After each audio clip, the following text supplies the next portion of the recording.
Do you pay your own rent? Know how to file your taxes, or at least well enough that you haven't yet gotten flagged by the IRS? Do you have a savings and a checking account? Maybe you even have a credit card. Maybe you even pay it off in full each month. In the parlance of my fellow cringe millennials, we're adulting like, well, actual adults. And that means we can skip some of the basics when we're trying to figure out college finances. If you still need the basics, you can find them right here.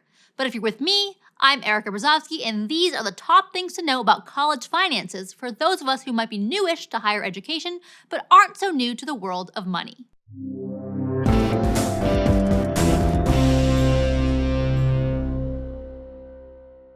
Adding book smarts to your street smarts, aka taking on more school on top of your existing life, is bold.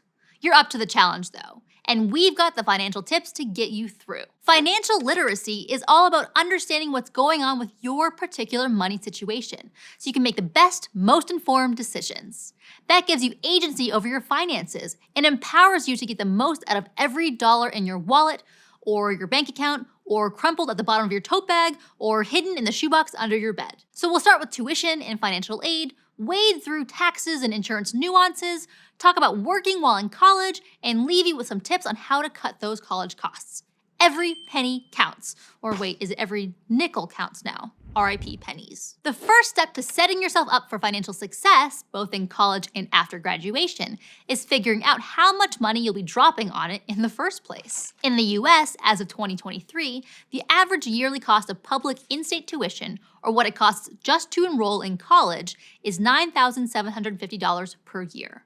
Private tuition is much higher. It averages $35,248 a year. For some perspective, that year of private school tuition is equal to about 20 months of rent, assuming you're paying somewhat close to the country's average for a one-bedroom apartment, or 29 weeks of work for the median earner, for one single year of college. And keep in mind that on top of paying your tuition, you're still gonna have to pay for all those regular life things you've already been spending on.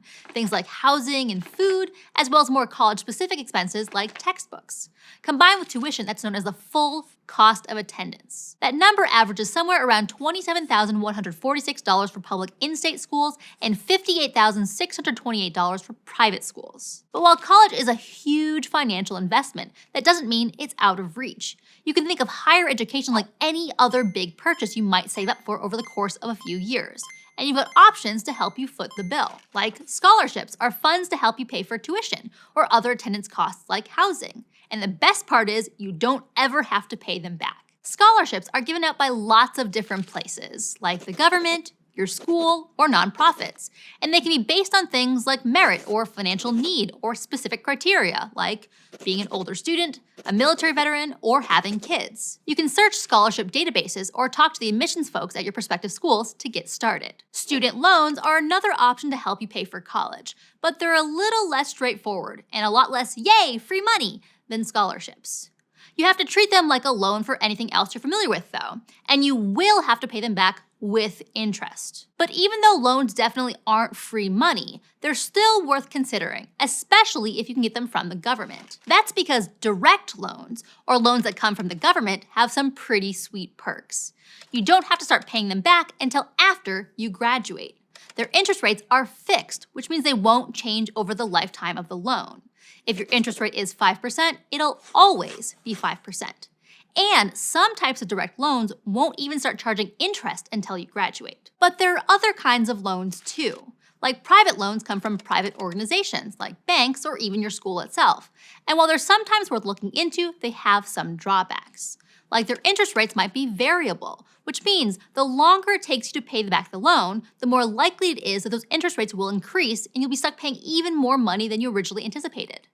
And you might have to start paying them back right away, even while you're still in school. You can learn more about those different types of loans and how to apply for them in our guide to the FAFSA application, the form you'll have to fill out in order to be eligible for federal student loans. But even if you don't have to pay your loans back right away, it's a good idea to start thinking about how you plan to eventually pay them back when you first take them out. For some people, that might look like making small payments while you're still in school.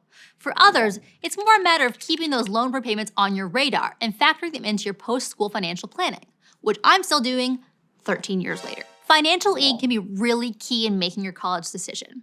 Like if you're choosing between two schools that both seem awesome, but the financial aid package at the first school makes it way cheaper than the second, it might be a pretty good idea to enroll in the school that's hooking you up with all the free money. But the tricky thing about financial aid is you often won't know exactly how much financial aid you'll be receiving until after you've applied to school, been admitted, and received your financial aid package. So, you might want to consider a couple different budgets for your time in college, reflecting the different amounts of tuition you might be paying.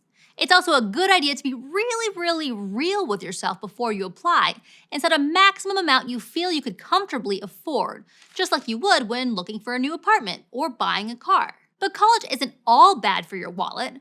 While that cost of attendance might take a pretty big bite out of your budget, enrolling in college could end up saving you money on things like taxes and insurance, if you know where to look. Like if you're in school and you're not someone else's dependent, you might be able to get tax credits to pay less taxes overall.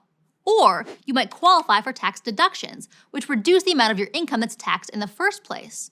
Or you might be able to get a tax savings plan, so you can put money directly into your savings for all those educational expenses without having to pay taxes on it. Lots of scholarships are also automatically tax-free, especially the ones that go directly to your tuition and supplies. And lots of schools offer their own insurance plans too, which might cost less than what you get through an employer or the marketplace. They'll cover you as well as a spouse and any dependents and can end up saving you a pretty penny. The insurance enrollment period usually begins in the summer and lasts through the fall, so you'll want to do your research and sign up for the plan that's right for you before the deadline. But tread carefully, because forgetting to waive insurance might mean you end up paying double. And if you'd rather keep your own employer-provided health insurance, that's cool too. Either way, it could be a good idea to keep your job. As of 2017, about 40% of full-time college students in the US also worked a job. Some employers even offer benefits to employees who want to continue their education, like helping to foot some of the tuition costs. If you've ever dreamed of running away to the circus, this is where you'll get to test out that balancing act. Statistically, students who work over 20 hours a week do see an effect on their schoolwork, like a dip in their grades or even the need to drop a class or two. So some folks opt for a lighter course load from the start or complete the degree in an extra semester or two. You might also want to explore the possibility of taking certain classes online, either through your own school or another program. Like the courses available here at Study Hall are a great way to supplement the rest of your education, helping you spread out your course load. You can also take advantage of summer and winter class sessions, all of which can free up some of your semester to get that bread. If you're looking to find a new job to help support yourself through college, it might help to look for something with a flexible schedule like childcare, tutoring, food service, or retail, which is what I did. Some students also qualify for work-study as part of their financial aid package. This means you're eligible to apply for specific work-study jobs, usually right there on your school campus. Things like working as a tour guide, research assistant, front desk help, office assistant, or tutor. Because it's through your financial aid package, though, there's a maximum number of hours you're able to work and get paid for per semester. So while it might be enough to help foot the bill for your textbooks, it probably won't be lucrative enough to pay your rent. That's where the thrifty college student hustle comes in. Like you can save money by getting your textbooks used from a website like Thrift Books or even Facebook Marketplace, rather than new from your campus bookstore. Or you can borrow them from somebody who's already taken the class, or the library. Library copies tend to go quickly though, so being swift to the punch here will pay off. And the savings don't stop there.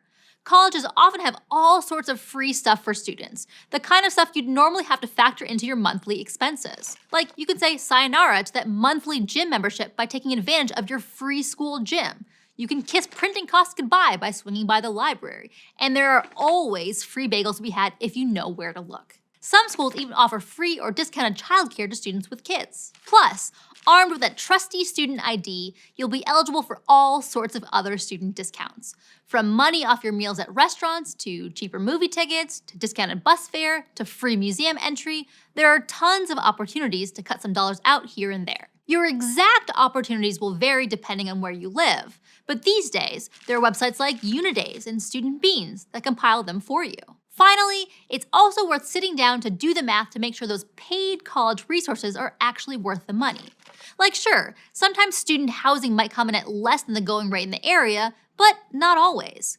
Comparing the price of school-provided housing to local apartments can be pretty illuminating, and researching ahead of time can save you money down the line. Same goes for student meal plans. While the convenience of rolling right up to the chicken tenders at the buffet after class can be tempting, if you're used to cooking on your own, odds are your monthly grocery budget is gonna come out lower than what you'd be paying for that meal plan. And let's be real, the chicken tenders are not that good anyway. It may not seem like much, but when it comes to paying for college, every dollar counts. And the more confident and clear you are about exactly how that dollar is getting spent, the better. That's pretty much the entire point of financial literacy. Money is complicated. It can be kind of vague, convoluted, and scary because it feels like a referendum on our choices and who we are.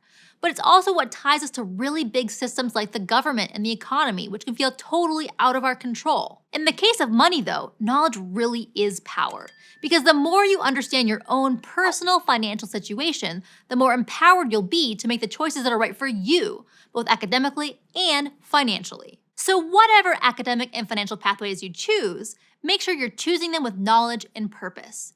And with financial literacy on your side, you'll be set up for success from your books to the bank, in college, and beyond. Check out our channel for more tips on navigating college life, from managing your finances to applying to schools and choosing a major. And if you want to learn how to earn college credit with Study Hall, head to gostudyhall.com or click the link in the description. Thanks for watching. See you next time.